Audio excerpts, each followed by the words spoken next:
ಕೆರಗೋಡು ಗ್ರಾಮದ ಧ್ವಜ ದಂಗಲ್ನ ವಿಚಾರ ಇವತ್ತು ಸದನದಲ್ಲೂ ಕೂಡ ಪ್ರಸ್ತಾಪ ಆಗಿದೆ. ಜಟಾಪಟಿಗೂ ಕಾರಣ ಆಗಿದೆ. ಸದನದಲ್ಲಿ ಕೆರಗೋಡು ಹನುಮಧ್ವಜ ಗಲಾಟೆ ಜಟಾಪಟಿ ಕಾರಣ ಆಗಿದೆ. ಕೆರಗೋಡು ಹನುಮಧ್ವಜ ಕೇಸನ್ನ ವಿಪಕ್ಷ ನಾಯಕ ಆರ್ ಅಶೋಕ್ ಪ್ರಸ್ತಾಪಿಸಿದ್ರು. ಈ ವೇಳೆ ಆರ್ ಅಶೋಕ್ ಅವರ ವಿರುದ್ಧ ಕಾಂಗ್ರೆಸ್ನ ಸದಸ್ಯರು ಮುಗಿಬಿದ್ರು. ರಾಷ್ಟ್ರಧ್ವಜದ ವಿರುದ್ಧ ಬಿಜೆಪಿ ಹೋರಾಟ ಮಾಡಿದೆ ಅಂತ ವಾಗ್ದಾಳಿ ಮಾಡಿದ್ರು. ಆಗ ಸ್ಪೀಕರ್ ಯುಟಿ ಖಾದರ್ ಅವರು ಕೂಡ ಮಧ್ಯಪ್ರವೇಶ ಮಾಡಿದ್ರು. ರಾಷ್ಟ್ರಧ್ವಜಕ್ಕೆ ಯಾರಾದರೂ ಅವಮಾನ ಮಾಡಿದರೆ ಅವರನ್ನ ಜೈಲಿಗೆ ಹಾಕಿ, ಯಾರೇ ಇರಲಿ ಅವರನ್ನ ಒಳಗೆ ಹಾಕಿ ಅಂತ ಯುಟಿ ಖಾದರ್ ಸ್ಪೀಕರ್ ಪೀಠದಲ್ಲಿ ನಿಂತು ಸೂಚನೆಯನ್ನು ಕೊಟ್ಟರು. ಕೆರಗೋಡು, ಮಂಡ್ಯದ ಕೆರಗೋಡು ಅಲ್ಲಿ ನಾನು ಹೋಗಿದ್ದೆ, ಅಲ್ಲಿ ಭೇಟಿ ಮಾಡಿದ್ದೆ. ಹನುಮ ದೇವಸ್ಥಾನ ಇದೆ ಅಲ್ಲಿ. ಹನುಮ ದೇವಸ್ಥಾನದ ಎದುರುಗಡೆ 30 ಅಡಿ ಒಂದು ಕ್ಲಾರಿಫಿಕೇಶನ್ ಬೇಕು. ಸರ್ ಅಲ್ಲಿ ಸರ್ ಒಂದು ಕ್ಲಾರಿಫಿಕೇಶನ್ ಬೇಣಿಗೆ ಔಷಧಿ ಅಂದ್ರೆ ಅಧ್ಯಕ್ಷ ಒಂದು ವಿರೋಧ ಪಕ್ಷ ನಾಯಕರಾಗಿ ಈಗ ಹನುಮಾನ್ ದೇವಸ್ಥಾನ ಮುಂದೆ ಹಾಕಿದಾರ. ಪಂಚಾಯತಿ ಹತ್ರ ಪಂಚಾಯತಿಯವರು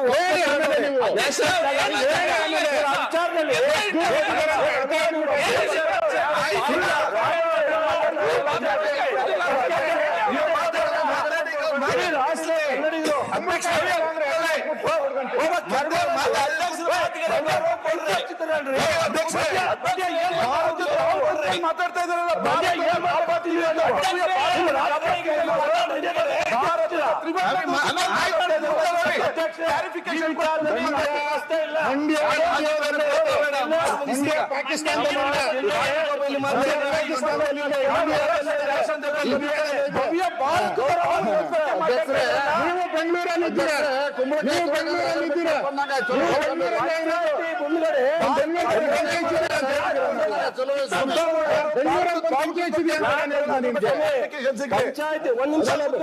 ಮಾತಾಡಕ್ ಬಿಡಿ ಅಧ್ಯಕ್ಷರೇ. ಏನು ನಾನೇನು ಅಷ್ಟೇ ಮಾತಾಡಲ್ಲ. ಕೂತ್ಕೊಳ್ಳಿ ನೀವು. ಸರ್ ಒಂದ್ ನಿಮಿಷ ಚಲುವರಾಯಸ್ವಾಮಿ ಅವರೇ, ನಾ ಬೇರೆ ಏನಾದ್ರು ಆದ್ರೆ ನ್ಯಾಷನಲ್ ಫ್ಲಾಗ್ ಅನ್ನ ಕಿತ್ತಾಕಿ ಅಂತ ಹೇಳ್ತಿರಲ್ಲ ನೀವು. ಈ ದೇಶವನ್ನ ಸಂವಿಧಾನ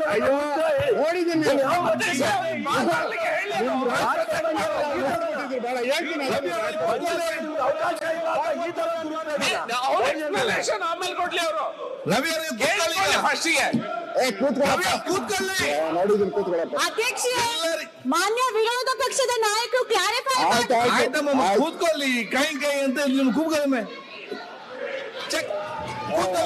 ಆಯ್ತು ಕೂತ್ಕೊಳ್ಳಿ. ಆಯ್ತಮ್ಮ, ಆಯ್ತು ಎಲ್ಲ ಗೊತ್ತಿದ್ದಲ್ಲ. ಭಾರತದ ಈಗ ಆಯ್ತು ಕೂತ್ಕೊಳ್ಳಿ.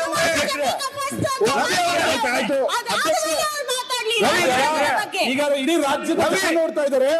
ಭಾರತದ ಬಾವುಟದ ವಿರುದ್ಧನ ಇವರ ಹೋರಾಟ. ಮಾತು ಹೇಳ್ಬಿಟ್ಟು ರವಿ ಅವರಲ್ಲಿ ಕೇಳಿ. ಆಯ್ತು ಭಾರತದ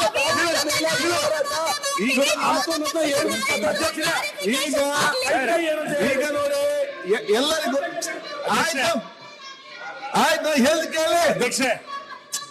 ಆಯ್ತು ಕೂತ್ಕೊಳ್ಳಿ. ಈಗ ವಿಚಾರ ಏನಂತ ಹೇಳಿದ್ರೆ, ನಿಮ್ಮ ಅಲ್ಲಿ ಮಂಡ್ಯದಲ್ಲಿ ಏನ್ ನಡೆದಿದೆ ಅಂತ ಎಲ್ಲರಿಗೂ ಕೂಡ ಇವತ್ತು ಗೊತ್ತಿದೆ. ಏನೆಲ್ಲ ರಾಷ್ಟ್ರಧ್ವಜಕ್ಕೆ ಅವಮಾನ ಆಗಿದೆ, ಕಠಿಣವಾದ ಕ್ರಮ ತೆಕ್ಕೊಂಡು ಜೈಲಿಗೆ ಹಾಕಿ. ಇದರಲ್ಲಿ ಯಾರಿಗೂ ರಾಷ್ಟ್ರಧ್ವಜಕ್ಕೆ ಅವಮಾನ ಎಲ್ಲಿ ಕೂಡ ಆಗಬಾರ್ದು. ಇವ್ರ ಹೋರಾಟ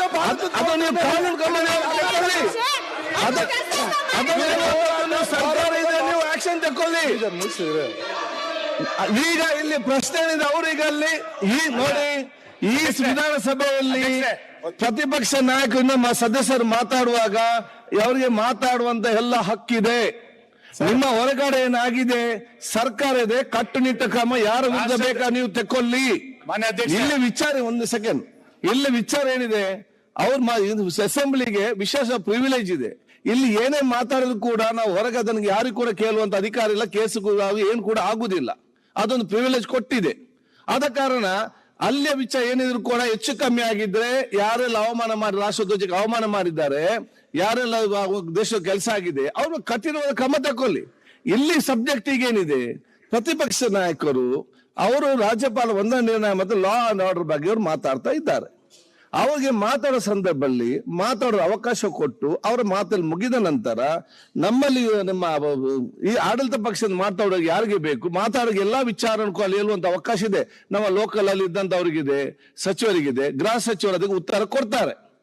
ಅವರಲ್ಲಿ ಮಾತು ಮುಗಿಸಿ ಅವ್ರ ಮಾತನ್ನು ಕೇಳದಿದ್ದರೆ ಅವ್ರ ಮಾತು ಮುಗಿಸ್ಲಿಕ್ಕೂ ಆಗುದಿಲ್ಲ, ನೀವು ಸಮರ್ಪಕವಾದ ಉತ್ತರ ಕೊಡ್ಲಿಕ್ಕೂ ಆಗುದಿಲ್ಲ, ಜನ ಇದಕ್ಕೆ ಏನು ಅರ್ಥನೂ ಕೂಡ ಆಗುದಿಲ್ಲ.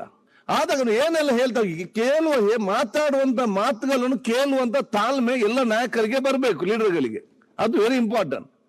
ಯಾರೇ ಮಾತಾಡೋ ಕೂಡ ಮಾನ್ಯ ಅಧ್ಯಕ್ಷೆ, ಅವ್ರು ಏನಾದ್ರೂ ಅದು ಸತ್ಯ ಅಲ್ಲದೆ ಹೇಳಿದ್ರೆ ಅದೇ ನಾವು ಅಡಿಮೇಲೆ ಆಗ್ತದೆ, ಇಲ್ಲಲ್ಲ.